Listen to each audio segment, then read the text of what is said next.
General ম্যানেজারের কার্যালয় ডাক জীবন বীমা পশ্চিমাঞ্চল রংপুরের কার্যালয়ে একটি নিয়োগ বিজ্ঞপ্তি প্রকাশিত হয়েছে। বন্ধুরা, গত 19 ফেব্রুয়ারি 2025 এই খ্রিস্টাব্দে এই সার্কুলারটি প্রকাশিত হয়েছে। তো সার্কুলারটির মধ্যে কি কি রয়েছে, কি কি পদে সার্কুলারটি হয়েছে, সমস্ত বিষয় আপনাদের সামনে শেয়ার করব। দেখতে পাচ্ছেন, ডাক টেলিযোগাযোগ ও তথ্য প্রযুক্তি মন্ত্রণালয়ের ডাক টেলিযোগাযোগ বিভাগ বাংলাদেশ সচিবালয়ের অধীন এই সার্কুলারটিতে বাংলাদেশের যে এই প্রতিষ্ঠানে যে সম্পূর্ণ অস্থায়ী ভিত্তিতে বিধি মোতাবেক জনবল নিয়োগের নিম্নত শর্ত সাপেক্ষে জেনারেল ম্যানেজারের কার্যালয়ে আগ্রহী প্রার্থীদের কাছ থেকে আবেদন আহ্বান করা যাচ্ছে। আমরা দেখে নিচ্ছি কী কী পদে সার্কুলারটি হয়েছে। 1 নম্বরে দেখতে পাচ্ছি 60 মুদ্রাক্ষরিক কাম কম্পিউটার অপারেটর অর্থাৎ স্টেনোটাইপিস্ট যারা রয়েছেন তাদের জন্য 14 নং গ্রেডের একটি চাকরি। এখানে পদের সংখ্যা রয়েছে মোট 5টি। শিক্ষাগত যোগ্যতা, আপনার স্নাতক ডিগ্রি লাগবে, কম্পিউটার ব্যবহারে দক্ষতা থাকতে হবে এবং কম্পিউটারের যে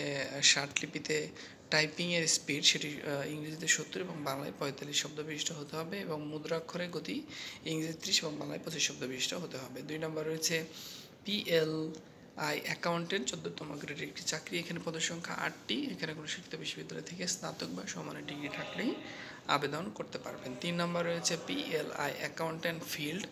এখানে পদের সংখ্যা রয়েছে 7টি। 15তম গ্রেডের একটি চাকরি। এখানে আপনি HSC পাস হলেই কেবলমাত্র আবেদন করতে পারবেন। 4 নম্বরে দেখতে পাচ্ছি অফিস সহকারী কাম কম্পিউটার মুদ্রাক্ষরী 16তম গ্রেডের একটি চাকরি। এখানে পদের সংখ্যা রয়েছে মোট 3টি। এখানে আপনি HSC পাশের পাশাপাশি কম্পিউটার দক্ষতা এবং কম্পিউটার মুদ্রাক্ষরে বাংলা এবং ইংরেজিতে গতি 20 থাকতে হবে। 5 নম্বরে দেখতে পাচ্ছি অ্যাকাউন্টস অ্যাসিস্ট্যান্ট ইন PLI 16তম গ্রেডের একটি চাকরি। এখানে পদের সংখ্যা রয়েছে 23টি। কোনো স্বীকৃত বোর্ড হতে উচ্চ মাধ্যমিক সার্টিফিকেট বা সমমানের পরীক্ষায় উত্তীর্ণ হলেই কিন্তু আপনারা এখানে আবেদন করতে পারবেন। 6 ড্রাইভার হালকা। এখানে 16তম গ্রেডের একটি চাকরি। পদের সংখ্যা রয়েছে 1টি।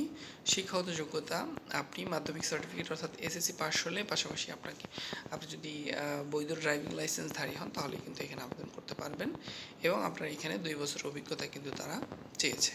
7 নম্বরে দেখতে পাচ্ছি অফিস সহায়ক। এটি 20তম গ্রেডের একটি চাকরি। 6টি শূন্যপদ রয়েছে এখানে এবং এখানে মাধ্যমিক স্কুল সার্টিফিকেট অর্থাৎ আপনি SSC পাস হলেই আবেদন করতে পারবেন। 8 নম্বরে দেখতে পাচ্ছি নিরাপত্তা প্রহরী। এটি 20 নং গ্রেডের একটি চাকরি। শূন্যপদ রয়েছে 2টি। এখানে SSC পাশের পাশাপাশি সুস্বাস্থ্যের অধিকারী হলেই আপনি এখানে আবেদন করতে পারবেন। 9 নম্বরে দেখতে পাচ্ছি পরিচ্ছন্নতা কর্মী সুইপার গ্রেড নং 20। এখানে পদের সংখ্যা খালি রয়েছে 1টি। এখানে 8ম শ্রেণী বা জুনিয়র স্কুল সার্টিফিকেট বা সমমানের পরীক্ষায় উত্তীর্ণ হলেই আপনি আবেদন করতে পারবেন। মোট পদের শতকরা 80% জাত হরিজনদের জন্য বরাদ্দ থাকবে এবং জাত হরিজন প্রার্থী না পাওয়া গেলে সাধারণ প্রার্থীদের দ্বারা পূরণ করা যাবে। তো এই ছিল মূলত সার্কুলারটির সারমর্ম বা সারাংশ আপনাদের সামনে সংক্ষেপে তুলে ধরার চেষ্টা করলাম। এরপরে যে নিয়মকানুনগুলো রয়েছে সেগুলো এক নজরে আমরা দেখে আসবো। এখানে মোট পদসংখ্যা অর্থাৎ এই সার্কুলারটিতে মোট 56 জন লোক নিয়োগ করা হবে। তো বন্ধুরা, আপনারা অবশ্যই সার্কুলার আবেদন করার পূর্বে খুব ভালো করে পড়ে নেবেন সার্কুলারটি, যে এখানে আসলে কী কী শর্তাবলী বা কী কী নিয়মকানুন রয়েছে, তারপরেই কেবলমাত্র আবেদন করবেন। এখানে আবেদনের যে সাধারণ শর্তাবলী রয়েছে এখানে অনেক বিষয় ডিটেলস বলা রয়েছে, আপনারা সুন্দর করে পড়ে নেবেন। আমি মূল বিষয়গুলো আপনাদের সামনে তুলে ধরার চেষ্টা করব। তো বন্ধুরা, যে প্রক্রিয়াতে আবেদন করবেন আপনারা এখানে ডান সাইডে দেখতে পাচ্ছেন, এখানে প্রার্থীগণ অনলাইনে আবেদনপত্র পূরণ করতে হবে। অনলাইনে আবেদনপত্র পূরণ সংক্রান্ত নিয়মাবলী এবং করণীয় এখানে আমরা দেখতে পাচ্ছি।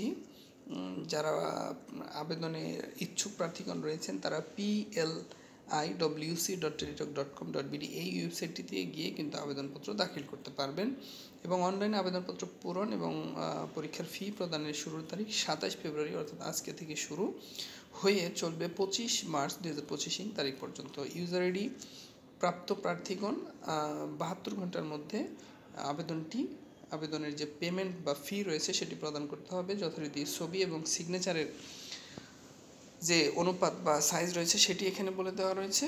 নির্দিষ্ট অনুপাতে আপনাকে ছবি এবং সিগনেচার আপলোড করে দিতে হবে। তো বন্ধুরা, এই ছিল মূলত সার্কুলারটির সারাংশ, সারমর্ম, সংক্ষেপ। দুঃখিত বন্ধুরা, নিচে রয়েছে আবেদনের বাবদ যে ফিটি রয়েছে, এখানে দেখতে পাচ্ছি আমরা